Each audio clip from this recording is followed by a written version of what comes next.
Well, happy Valentine's Day. And under the theme of love, I came and I'm going to talk out of Leviticus. And yes, you have a pastor coming out talking about Leviticus, but don't worry, I am gay, so we're not going there. In my doctoral studies, I came across an amazing woman and her work on Leviticus, a woman named Mary Douglas. And she took Leviticus and changed Leviticus for me in a very different way. Before I had taken that class, I had seen this book as a rule book, as something that was negative and something that tore our society and communities apart, with the way that people would go down to the letter and use parts outside of other parts. Mary Douglas said, wait a second, that's not how Leviticus is written. Leviticus is written with a pinnacle text. That pinnacle text is really simple. You shall love your neighbor as yourself. Yes, that's in Leviticus. We forget that. We forget that love is at the center of who we are as a community. Mary Douglas writes more about this, talking about how the question that Leviticus tries to get at is, how can we be a good community together? How can we love one another? How can we put rules and orders together so that everybody is safe and everybody is healthy and everybody can be who they are? They were rules that were meant to change over time as things changed and as the world changed and as understandings changed. Unfortunately, people didn't see that and kept them the way they are. Gotten down into the rigidness of what they think is right rather than listening and loving their neighbor.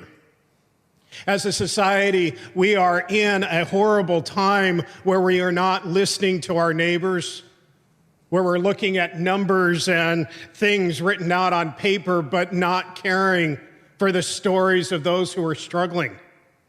We listen to the loudest voices who are screaming at us, and we think that they are talking for everybody. But we miss the homeless child that is sitting in the corner, struggling to make it through the day, struggling to listen to their teachers because they don't have enough food in their stomach or a warm bed to sleep in at night. Over the last 5 years, I have been working with the Bill Wilson Center on renovating one of our buildings so that they can put in a family navigation center where they can have all the services in one spot. This has taken forever and has really brought the church to the brink of our financial capacities.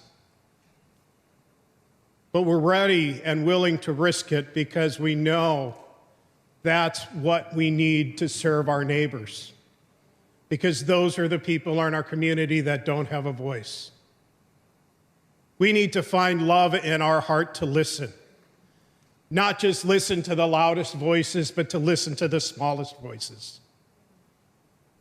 To think about what it really means to love our neighbor. It hurt me when I read and saw the reports that San Jose reached #1 in homeless youth. We strive as a community to be the capital of the tech world, to be #1 in that. But being #1 in wealth, what does that do but make us #1 in poverty? We have to think past that, and we have to listen and look to our neighbors. We can do better as a community. We can challenge ourselves to listen, not just in the meetings where people can come out of their privilege and talk, but go out to the places where they can't and listen to the stories, hear the struggles, see the tears. This is who we are as a community. I love living in San Jose. I know many of you, and have had a beer with quite a few of you, actually.